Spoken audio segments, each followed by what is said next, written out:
How you are in the world matters. Overwhelm is inevitable and optional. Time to listen up and make it optional for you. Hello and welcome. In this week's episode, I want to talk about how to weather the inevitable storms. How to weather the inevitable storms. So I think we have this idea, I know I certainly have done, and it still pops up, that when something goes wrong, it really shouldn't. That's not fair. Why? Why is it happening to me? Which is quite funny if you think about it. So I think that starting from the position that stuff will go wrong, that that's part of life. Storms are inevitable is a really good place to start. And I don't mean that in a depressing way, and I don't mean that I don't mean changing your position from optimist to pessimist at all. That's really important. What I mean is that if we just accept that not everything's in our control, in fact, a lot of stuff isn't in our control, and that life is messy, and that's not, a lot of it is neither good nor bad, it just is. So that there are storms, and the choice we do have is whether to be swept up in them. And sometimes it feels impossible not to be. So illness, death, accidents, financial loss, other people's dramas, our own dramas, relationships, there's a lot of deep emotion, and it's very difficult not to be swept up in it. But it can be really helpful to learn to weather storms and hold our course through them rather than being swept over. And this is easier when we're not overwhelmed, which is why it's so important to address the overwhelm first. So to address the overwhelm first, I highly recommend that you start with my 1 minute mark audio and schedule it to do on the hour every hour for 7 days. You won't do it on the hour every day, partly because it's probably impossible, and partly also because there will be storms to weather that will get in your way. But what happens is, I used to say, do it once a day for 5 days, and then people would do it twice and then miss it. And then it became this huge occasion. It's 1 minute. For goodness sake, you have 1 minute. If you can't find 1 minute, I don't think I can help you. I can't help you. If you have to make the commitment to take back a moment for yourself, and committing to doing it on the hour every hour seems to result in people doing it about 3 times every day on average. Some people do it more, some people do it less, but people tend not to miss a day. So I'm upping my ante. I am going to challenge you to get hold of the 1 minute mark, which I'll put the link in the show notes, and schedule it, commit to doing it every hour on the hour, obviously not when you're asleep, or when it would be rude to do so, like in a meeting, or inappropriate because you're driving, but just to set that as a challenge for yourself. And then you'll gradually work out when it works for you. I mean, you might not like it. If you don't like it, you're not going to do it, are you? But if you like it, and I haven't met anyone yet, or maybe they wouldn't tell me. That's an interesting. Would people tell me if they didn't like it? I don't know. It doesn't really matter, does it? If it's for you, then you're going to want to do it more because it's good for you, really good for you. So I'm not going to go into the whole 1 minute mark and neutral noticing. I'll do that in another episode for you, because I don't think I've actually done a whole episode on the 1 minute mark, and I think that would be helpful actually, wouldn't it? Yes, Heidi, why have you not done this before? Because I have too many ideas. Anyway, yes, to help with your overwhelm, please do start with the 1 minute mark. And then when you start to get a bit of relief from the overwhelm, then this will make more sense, because otherwise it's just another pressure. But it might help you anyway. Let's see. Let's give it a go. So, accepting that storms will happen, but that your job is to hold your course rather than getting swept up into them, but that you might still get swept up in them. I know I do, but realising sooner when you have got swept up in them, and then having tools and resources to do something about it. Yeah, so it's not some punishing, toughening up. Oh, there's a big storm. I'm in this big drama. Life's really tough at the moment. I'm going to push on through regardless. No. If you're new to this podcast, you won't know yet, but I am about not pushing yourself through, not toughening up, not trying really hard, not forcing your mind to think through overwhelm, not pushing your body on regardless of pain and exhaustion and weariness. Not all of that. That's the old way of doing stuff. No, for listeners of this podcast, we choose to stop trying really hard, trying to be better all of the time, and sacrificing our health and relationships and our ability to feel joy and have fun to get stuff done. So it's all about achieving your goals with ease and while improving your health and relationships. Yes, I know, a tall order, but completely possible. I'm doing it, my clients are doing it, we're all doing it, so let's get on with it. And we're doing it in a way that doesn't add to our to-do list or our overwhelm or our exhaustion, because that would be counterproductive. And yes, it's tricky, and that's why I used to tell people to do the 1 minute mark only once a day, because I thought, oh no, I can't ask people to do more than that because they're really overwhelmed and they'll get exhausted. No, actually I found the opposite is true. So I'm getting stricter. I'm getting a bit more challenging because it works better. So that's what my new program, which has just closed for the first group intake, which I'm really, really excited about, Get Your Life Back. That is very intense, as in structured, but doesn't add to your overwhelm and your exhaustion. Woohoo! Yeah, it's fun. It's fun for me. Is it fun for the people in it? I think so. They're very excited. I'm very excited. And I've had 2 people go through it who have just graduated 1-to-1. The third one is about to graduate in a few weeks, and they absolutely loved it. So I'm very, very excited, very proud of that. So where does that leave you with this episode? Right, if you want a life that works for you, if you want to achieve the things that your heart longs for without wrecking your health and relationships, without missing out on those moments of joy that surround us, the opportunities, that make life worth living, then you need to do things differently than the current norm, which is very pushy and just all about toughening up, because it's a nonsense for people like you and me who are too sensitive and have too conscientious. So we can't drop our standards, but we want it all. We don't want to be exhausted and overwhelmed all the time. So if this is relating at all, listen up.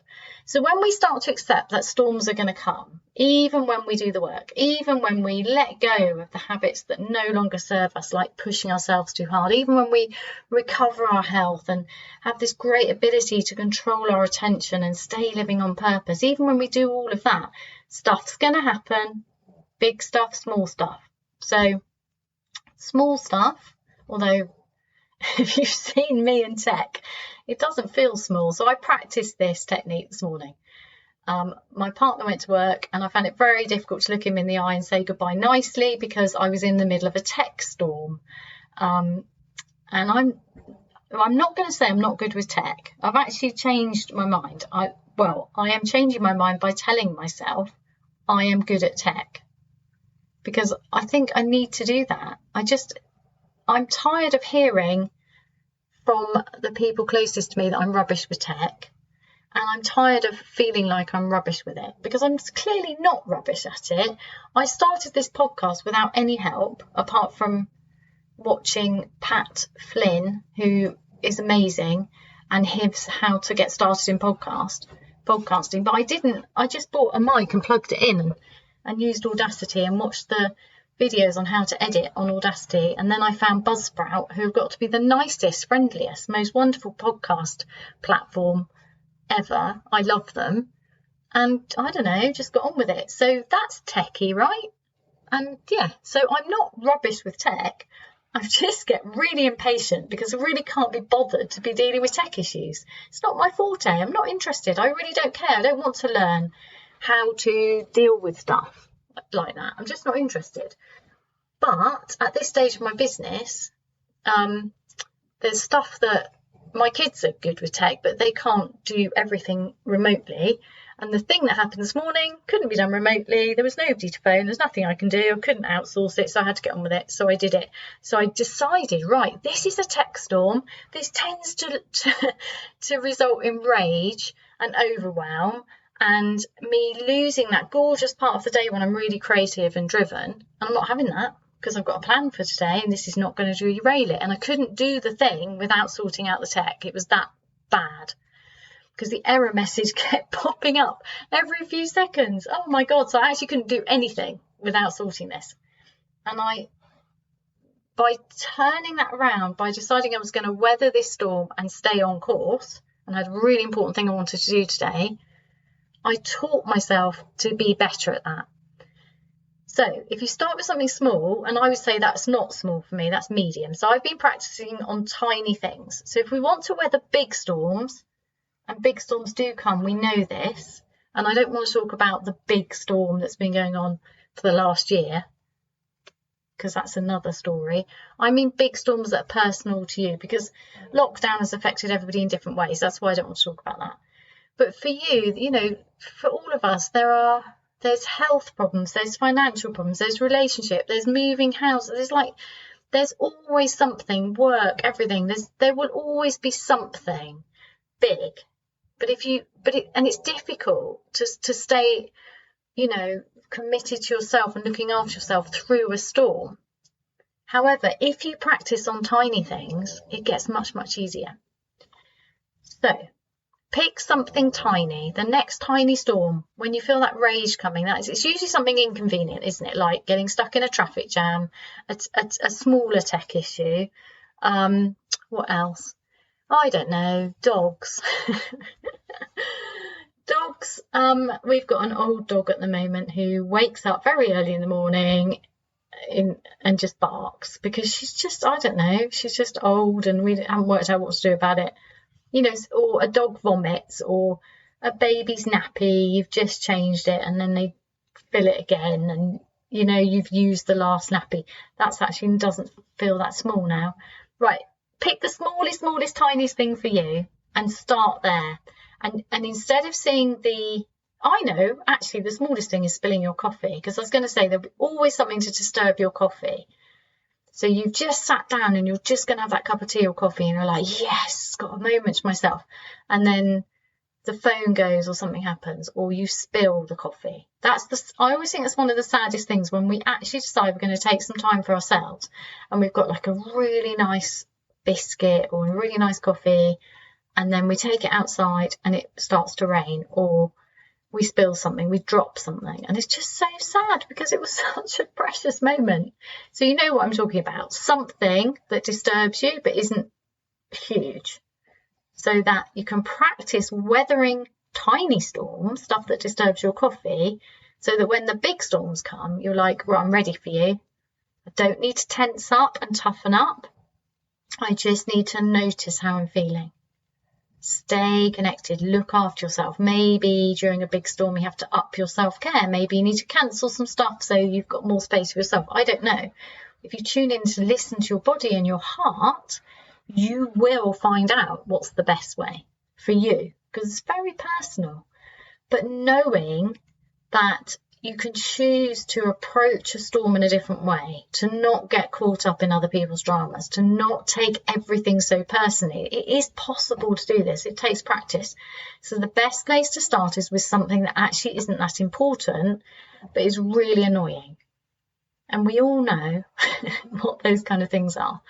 So next time something like that happens, and just see if you can notice it, embrace it as an opportunity. So if between this podcast episode and next week's you kind of spent the week looking for those opportunities, that means that each time a tiny storm came to disturb your coffee, you would see it as, yeah, brilliant, now I can practice, rather than, oh, there's always something, which tends to be a default reaction, right? I know it is for me. Oh, did you hear Rosie then? That was a very big snore. Thank you, Rosie. So this week I'm going to challenge you to take the tiny irritations that tend to result in rage, this like internal rage, this trigger, notice the trigger, step back from it, see it as an opportunity to practice weathering a storm, notice how you feel. You can use the 1 minute mark for this, and then move from a place of connection, of self-love, of respect for yourself, and see if you can even laugh at yourself. And I don't mean at yourself as in a cruel way. This is really important.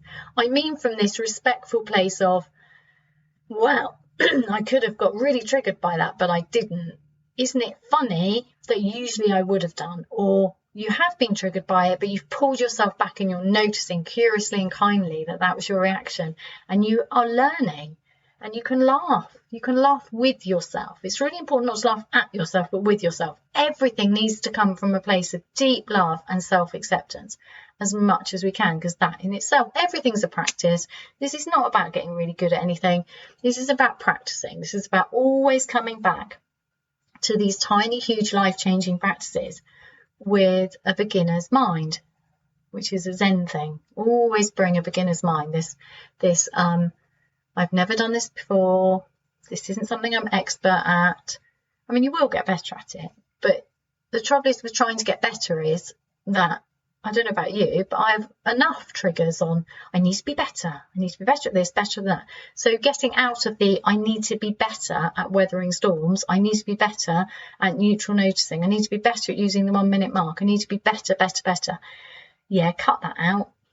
That's not good for you. You are already perfect, just as you are.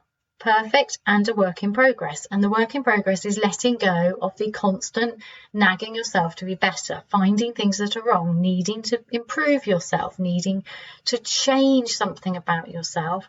And instead, it's not that we don't want to be better, it's that when we constantly bash ourselves with betterment, it's just not a good way to live. Be on your own side. So loving and accepting ourselves, and then allowing ourselves to let go of all of that junk, heavy, I'm not good enough, I'm never good enough. Letting go of it allows us to naturally be better. And I don't mean better as I just mean a better version of ourselves, because we're not carrying all that rubbish. It's a very subtle difference, but it's very powerful. Try it. So we can get better at weathering storms by not setting it as a target to be better at weathering storms. Oh, that sounds like an oxymoron, Heidi. What I mean is, we tend to want to be better at weathering storms by toughening up. That shouldn't have affected me like that. That was an overreaction. My skin's too thin. I'm too sensitive. Something wrong with me. Listen to your mind nagging you. Forget that. No, that's mean. Back off, mind. Thank you for looking after me, but I've got this. I choose to notice that when I spilt my coffee, it really upset me. And I know it might feel like an overreaction, but I love and respect myself, and I am sensitive, and I was really looking forward to sitting in the sunshine just for a few minutes on my own and really tasting that coffee rather than rushing the coffee and not really getting to enjoy it because I've been busy all day. Can you see the difference? I like that difference. I hope you do too. So I'm giving you a challenge this week to practice weathering big storms by noticing how you react and gently and playfully choosing to react in a more gentle way, and noticing kindly and laughing with yourself at any kind of overreaction to something which really isn't that important. I'd love to know how you get on, and if you want to tell me, then you can email me at heidi@heidimark.co.uk. Thank you. Please leave a review, subscribe and share this podcast, because every time you do that, you help another person have their day lifted by it. And I know that that's important, because you matter and everybody matters. We matter. How we are in the world matters. So thank you if you've already done that. Please continue to do that. I really appreciate it. Have an unexpectedly lovely week. Cheers. to find out more about my tiny, huge, life-changing practices, please visit www.heidimark.co.uk.